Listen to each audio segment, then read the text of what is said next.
Hello guys, അപ്പോൾ ഇന്നത്തെ video എന്ന് പറഞ്ഞാൽ ഒരു ചെറിയ മോഡിഫിക്കേഷൻ വർക്കാണ് കേട്ടോ. ഇതൊരു ബെൻസ് W123 സ്കെയിൽ മോഡലാണ്. നമ്മൾ കിട്ടിയത് കുറേ കളറൊക്കെ പോയി ബോഡിയിൽ കുറേ സ്ക്രാച്ചും കാര്യങ്ങളൊക്കെ ഉള്ളൊരു വണ്ടിയായിരുന്നു. അപ്പോൾ നമ്മൾ വണ്ടിൻ്റെ കളറൊന്ന് ജസ്റ്റ് ചേഞ്ച് ചെയ്യാൻ തീരുമാനിച്ചു. അതാണ് കേട്ടോ ഗൈസ് നിങ്ങൾ ആദ്യത്തെ വീഡിയോയിൽ കണ്ടു. സോ ഗൈസ്, ആദ്യം നമുക്ക് ഇതിൽ യൂസ് ചെയ്ത കുറച്ച് ഫാബ്രിക് പെയിന്റ് ഒക്കെ റിമൂവ് ആക്കാൻ കേട്ടോ. ഗൈസ്, ഇനി നമുക്ക് സ്റ്റിക്കർ വർക്ക്സിലേക്ക് കിടക്കാം. ഇതിനായി നമ്മൾ നോർമൽ വാഹനങ്ങളിൽ യൂസ് ചെയ്യുന്ന അതേ മെറ്റീരിയൽ തന്നെയാണ് കേട്ടോ യൂസ് ചെയ്യണത്. അപ്പോൾ ഗൈസ്, ഇനി നിങ്ങൾ വർക്ക് ഒന്ന് കണ്ടു. നമ്മൾ ഹോട്ട് ഗൺ യൂസ് ചെയ്തിട്ടാണ് ഇത് അപ്ലൈ ചെയ്യണത്.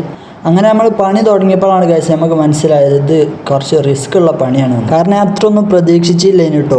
5-6 മണിക്കൂർ കൊണ്ടാണ് ഗൈസ് ഇത് ചെയ്തു തീർത്തത്. വണ്ടി പറ്റ ചെറുതായതുകൊണ്ട് തന്നെ അതിൻ്റെ ഓരോ ഡീറ്റെയിൽ ആയ കാര്യങ്ങൾ നമ്മൾ കറക്റ്റ് ശ്രദ്ധിച്ചാണ് കേട്ടോ ഗൈസ് ചെയ്തത്. അതുകൊണ്ടാണ് ഒന്നാമത് ഇത്ര ടൈം എടുക്കാൻ കാരണം. ഞാൻ ഈ പണി എടുക്കുന്ന കണ്ടിട്ട് എൻ്റെ അമ്മ എന്നോട് ചോദിച്ചു എനിക്കെന്താ പ്രാന്താണോ. കാരണം കോളേജ് ലീവ് എടുത്തിട്ടാണ് ഞാൻ ഈ പണി എടുക്കുന്നത്. അതൊന്നും ഓൾക്ക് പറഞ്ഞാൽ മനസ്സിലാവില്ലേ. കാരണം വണ്ടി പ്രാന്ത് എന്ന് പറഞ്ഞാൽ അതൊരു വേറെ പ്രാന്ത്. അല്ലാതെ നമ്മളെന്തിനല്ലേ ഈ കുഞ്ഞൻ വണ്ടിനെ എത്ര അധികം സ്നേഹിക്കും. സോ ഗൈസ്, നിങ്ങൾ ഇനി കുറച്ച് നേരം വർക്ക് കാണിട്ടോ. അപ്പോൾ നമ്മളെ ഫ്രണ്ട് ഏരിയയിലെ വർക്ക് ഏകദേശം ഫിനിഷ് ആയിട്ടുണ്ട് ഗൈസ്.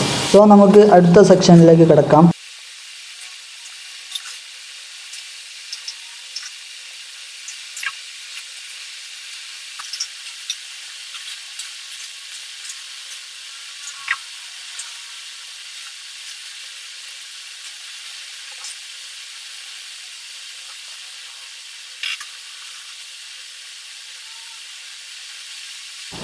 ഗൈസ്, ഇത് ഡോറിൻ്റെ വർക്കാണ് കേട്ടോ. വളരെ ചെറിയ ഡോർ ആയതുകൊണ്ട് ആ ഡോറ് ചെയ്യാൻ തന്നെ ഭയങ്കര ടൈം എടുത്താണ് ഗൈസ്. സോ ഡോറിൻ്റെ വർക്കൊക്കെ കഴിഞ്ഞ് അഗെയിൻ നമ്മൾ മെയിൻ ബോർഡിൻ്റെ വർക്കിലേക്ക് എത്തിയിരിക്കുകയാണ് ഗൈസ്.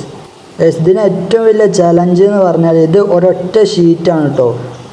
ഈ ഒരൊറ്റ ഷീറ്റ് കൊണ്ട് നമ്മൾ ഫുള്ള് ചെയ്യാന്ന് പറയുന്നത് കുറച്ച് റിസ്ക് ഉള്ള കാര്യമായിരുന്നു. കാരണം കട്ടിങ്സ് എടുത്താൽ നമ്മുടെ വർക്ക് ഭയങ്കര ബോറാവും. അതുകൊണ്ട് കട്ടിങ്സ് ഇല്ലാതെ തന്നെ ചെയ്യാറിന് വലിയൊരു ചാലഞ്ചായിരുന്നു. നമ്മൾ ആകെ ഒരു കട്ടിങ്സ് എടുത്തത് ബാക്ക് ഭാഗത്താണ്.